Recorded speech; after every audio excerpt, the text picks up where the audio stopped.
नमस्कार दर्शकों, YouTube के मेरे चैनल में आप सबका स्वागत है। आज मैं वीडियो लेकर आई हूँ तुला लगन व कर्क राशि के लिए वर्ष 2024 का राशिफल। जो मेरे नए दर्शक हैं उनको मैं बता दूं कि मैं लगन व राशि दोनों से वीडियो डालती हूँ और आज का कॉम्बिनेशन तुला लगन व कर्क राशि है। सबसे पहले हम जाने कि तुला लगन व कर्क राशि का क्या अर्थ है। यह आपकी लगन कुंडली है। पहले भाव में 7 नंबर लिखा है, इसका अर्थ है आपका तुला लगन है। चंद्रमा दशम भाव में 4 नंबर में बैठा है, इसका अर्थ है आपकी कर्क राशि। यानी आपका कॉम्बिनेशन अगर तुला लगन व कर्क राशि का बनता है तो आप वीडियो देखकर लाभ उठा सकते हैं। सबसे पहले हम 4 बड़े ग्रहों की बात करें। तुला लगन में पंचम भाव में शनि का गोचर हो रहा है, राहु छठे भाव में चल रहे हैं। वर्ष के आरंभ में देवगुरु बृहस्पति सप्तम में होंगे और मई 2024 को वो अष्टम में चले जाएंगे। केतु जो है द्वादश में गोचर कर रहे हैं। कर्क राशि में चंद्रमा से अष्टम में शनि चल रहे हैं, जिसके कारण कर्क राशि पर शनि की ढैया चल रही है। राहु भाग्य भाव में है। वर्ष के आरंभ में देवगुरु बृहस्पति 10 में होंगे और मई 2024 को देवगुरु बृहस्पति लाभ भाव में चले जाएंगे। यानी भाग्येश आपका लाभ भाव में हो जाएगा, जो बहुत सुंदर फल देता है। और केतु आपके तीसरे भाव में चल रहे हैं। तो ये है कि तुला लगन व कर्क राशि में कर्क राशि पर शनि की ढैया रहेगी। तुला लगन व कर्क राशि के जातकों के लिए वर्ष 2024 में वो शुभ समय कौन सा होगा जब उनके काम बन सकते हैं, जब वो अपना कैरियर से जुड़ा कोई भी डिसीजन ले सकते हैं, चाहे वो नौकरी करते हो या व्यापार करते हो। तो वो शुभ समय निकल कर आता है। एक तो 1 जनवरी से 30 अप्रैल और दूसरा 9 अक्टूबर से 31 दिसंबर। आपको कैरियर से जुड़ा कोई भी महत्वपूर्ण डिसीजन लेना है तो इस समय पे लीजिए। और ये वर्ष ऐसा है कि आपको कैरियर में नए अवसर मिलेंगे, आपके पास अपॉर्चुनिटी आएगी। अगर आप लंबे समय से जॉब बदलने की सोच रहे थे तो इस वर्ष आप जॉब बदल सकते हैं और आपको वैसी जॉब मिल सकती है जैसी आपकी इच्छा है। यानी आपकी किसी इच्छा की पूर्ति हो सकती है। कैरियर के संबंध में जो आप चाहते थे वो चीज़ आपको मिल सकती है।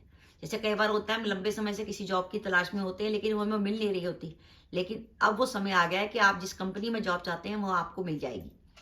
अगर आप अपने लंबे समय से प्रमोशन के प्रयासरत थे तो प्रमोशन की भी संभावना है। और अगर आप विदेश जाना चाहते हैं तो विदेश जाने के लिए भी समय बहुत अच्छा है वर्ष 2024 में। वर्ष में कई बार आपके पास अवसर आएगा धन लाभ का, और जो व्यापारी हैं उनके लिए वर्ष काफी अच्छा जाने वाला है, क्योंकि कर्क राशि से देवगुरु बृहस्पति लाभ भाव में गोचर करेंगे। यानी आपकी जो रेगुलर इनकम है उसमें बढ़ोतरी होगी। हो सकता है इस वर्ष आप कुछ ऐसी इन्वेस्टमेंट कर दें कि आपकी आय के नए स्रोत बन जाएं। तो ये वर्ष जो है आपकी इनकम में बढ़ोतरी दिखा रहा है और व्यापार में इस समय धन लाभ की संभावना दिख रही है। जो अपने विवाह के लिए प्रयासरत थे उनका इस वर्ष विवाह तय होने की संभावना बनती है, क्योंकि तुला लगन से गुरु सप्तम में है और कर्क राशि से गुरु की सप्तम भाव पर दृष्टि है, तो विवाह का योग बन रहा है। और जो दंपति संतान प्लान करना चाहते हैं वो संतान प्लान कर सकते हैं। विद्यार्थियों को इस गोचर का लाभ उठाना चाहिए और पढ़ाई में बिल्कुल मन लगाना चाहिए। जिन विद्यार्थियों से एक जगह बैठ के नहीं पढ़ा जाता, बार बार कंसंट्रेशन की प्रॉब्लम आती है, थोड़ी देर में मन उचाट होता है, तो वो किसी पंसारी की दुकान से जाकर 11 हरसिंगार के बीज ले लें और गुरुवार को उन बीजों को अपने तकिए में रख लें और रात को उस तकिए पे सर रख के सोइए, तो धीरे धीरे करके देखेंगे आपकी कंसंट्रेशन पावर बढ़ने लगेगी। इसके अलावा आपकी जो किताबें वगैरह हैं, जहाँ बुक्स वगैरह रखी हुई हैं, वहाँ पे आप इमली के पत्ते भी डाल सकते हैं। उससे भी आपके दिमाग में पॉजिटिविटी आएगी। कोशिश करिए लिख के याद कीजिए। जितना लिख के याद करेंगे आपकी कंसंट्रेशन पावर बढ़ेगी, क्योंकि जब हम लिखते हैं तो हमारी कंसंट्रेशन ज़्यादा होती है। तो विद्यार्थियों के लिए समय काफ़ी अच्छा है, विशेषकर वो विद्यार्थी जो प्रतियोगिता परीक्षा की तैयारी कर रहे हैं। अब मैं आपसे कहूंगी कि आप तुला लगन व कर्क राशि के जातक हैं और आप चाहते हैं कि वर्ष 2024 आपके लिए बढ़िया जाए, आपकी इच्छाओं की पूर्ति हो, आपको कैरियर में नए अवसर मिले, तो आपको शनि की ढैया का कोई ना कोई उपाय करना पड़ेगा। शनि की ढैया का सबसे बेस्ट उपाय है कि आप शनिवार को शनि मंदिर जाएं और छाया दान करें। एक स्टील की कटोरी लें, उसमें सरसों का तेल या तिल का तेल डालें, 1 रुपये का सिक्का डालें, अपनी छाया देखें और शनि महाराज पर चढ़ा दें। शनि से जुड़ी वस्तुओं का दान कर सकते हैं, काला कपड़ा, काली उड़द, लोहे की वस्तुएं।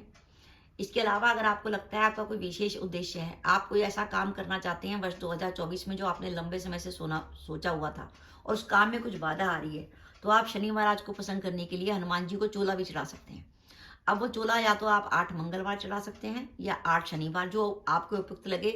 5 मोतीचूर के लड्डू लीजिए, चांदी का बरक लीजिए, उसका चमेली का तेल लीजिए, सिंदूर लीजिए और मंदिर में जाकर चोला वगैरह चढ़ाइए। विधि विधान से अपने सामने चढ़ाइए और वो जो सिंदूर है वो अपने माथे पे लगाइए। थोड़ा सा सिंदूर कागज पे लेके घर पे आइए, घर के सारे सदस्यों के लिए लगाइए, सबके लिए कल्याणकारी होगा।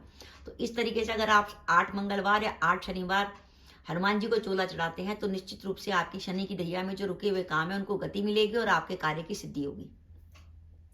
अब ये तो हमारे लिए शुभ समय हो गया वर्ष 2024 का, जनवरी से लेके 30 अप्रैल और 9 अक्टूबर से लेके 31 दिसंबर। वर्ष का वो समय जब हमें सावधानी रखनी है। वो समय शुरू होता है 1 मई से लेके 8 अक्टूबर। 1 मई से लेके 8 अक्टूबर तक पहली बात तो आप अपने कार्यस्थल पर किसी भी वाद विवाद से बचें। चाहे नौकरी आपकी प्राइवेट हो या सरकारी हो, ऐसी स्थिति बन सकती है कि आपके शत्रु आप पे हावी होने की कोशिश करें। कई बार आपके ऑफिस में अपमानजनक स्थिति पड़े। अगर आपको कार्य में बाधा आ रही है, बार बार कार्य आपका रुक रहा है, तो आप अपने ऑफिस में पढ़ सकते हैं, घर में पढ़ सकते हैं, जहां आपको उपयुक्त लगे। गीता रख लीजिए और गीता का 11वां अध्याय पढ़िए। मुश्किल से 10 मिनट लगते हैं पढ़ने में। कहते हैं अगर गीता के 11वें अध्याय को पढ़ा जाए तो हर प्रकार की विघ्न बाधा दूर होती है। आप नियम बना लीजिए, घर में पढ़ सकते हैं तो घर में पढ़ें और ऑफिस में पढ़ सकते हैं तो ऑफिस में पढ़ें। गीता का 11वां अध्याय पढ़िए और उसका जो 36वां श्लोक है उसको लाल रंग के पेन से लिख के अपनी जेब में डाल लीजिए। वो 36वां श्लोक आपके लिए रक्षा कवच का काम करेगा। इसके अलावा मई 2024 के बाद किसी से भी कोई लड़ाई झगड़ा हो, कोई भी बात हो, बात को पुलिस केस तक मत ले जाइएगा। अगर आपने पुलिस केस में फंसने की कोशिश करी तो आपके लिए प्रॉब्लम हो जाएगी। इसलिए अपने को पुलिस केस से बचा के चले। गुरु आपका नेगेटिव होगा, गुरु की कोई ना कोई रेमेडी करे। तो मेरा यह मानना है कि मई 2024 से आने वाले 13 महीनों में आप हर पूर्णमासी को परिवार के साथ बैठकर भगवान सत्यनारायण की कथा करें। और अगर आपका जीवन साथी पूर्णमासी का व्रत रख सकता है तो हर पूर्णमासी को आपको भगवान सत्यनारायण की कथा करनी है। और अगर घर में व्रत रखा है कोई तो बहुत बढ़िया, विधि विधान से कथा करिए, घर के सदस्यों के संग बैठ के करिए। हर पूर्णमासी को अगर आप भगवान सत्यनारायण की कथा करते हैं तो गुरु की बहुत अच्छी रेमेडी होगी। और गाय को रोटी निकालिए। व्यापारी वर्ग में से मैं कहूंगी कि मई से लेकर 8 अक्टूबर के बीच में जोखिम लेने से बचें। व्यापार में किसी प्रकार की धनहानि की संभावना है। और ये वर्ष जो है पिता के स्वास्थ्य को चिंता दिखा रहा है, क्योंकि कर्क राशि पर शनि की ढैया रहेगी जो पिता के स्वास्थ्य के लिए चिंता है, विशेषकर अगर आप घर के बड़े पुत्र हैं। और अपने स्वास्थ्य का ध्यान रखिएगा, क्योंकि तुला लगन से गुरु अष्टम में रहेंगे, षष्ठेश होकर अष्टम में रहेंगे तो हेल्थ की प्रॉब्लम। अगर आप पहले से कोई दवा खाते हैं तो सचेत हो जाइए, अपनी जांच वगैरह करा लीजिए और किसी प्रकार की जोखिम लेने से बचिएगा 1 मई से लेकर 8 अक्टूबर के बीच में। अगर आप इन सब चीजों का ध्यान रखेंगे तो वर्ष 2024 आपके लिए 52% तक बढ़िया जाने वाला है। और बाई चांस आपकी दशाएं बहुत शुभ हुई, जैसे शनि की, बुध की या शुक्र की दशा या अंतर्दशा चल रही होगी, तो ये परसेंटेज आपकी 55-56% भी हो सकती है। तो दर्शकों, ये मेरा वीडियो था कि तुला लगन व कर्क राशि के लिए वर्ष 2024 कैसा जाएगा।